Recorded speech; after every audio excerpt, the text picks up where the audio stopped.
Jetons un coup d'œil sur les étapes d'élaboration du PRMHH. Il y en a 6, soit l'amorce de la démarche, le portrait du territoire, le diagnostic des milieux humides et hydriques, les engagements de conservation, la stratégie de conservation, la finalisation et l'adoption.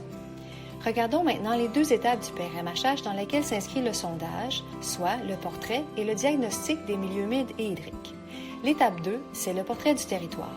C'est là qu'on rassemble toute l'information disponible sur la région, comme par exemple sur la démographie ou les activités économiques.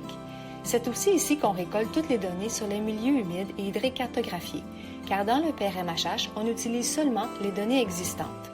Les informations incluses dans le portrait, incluant celles du sondage, serviront pour tout le reste de la démarche. L'étape 3, c'est le diagnostic des milieux humides et hydriques. C'est ici qu'on identifie les préoccupations principales par bassin versant. Une préoccupation, ça peut être par exemple la contamination des eaux de surface, les inondations en zone habitée ou l'approvisionnement en eau potable. Les objectifs de conservation vont par la suite s'adresser directement à ces préoccupations.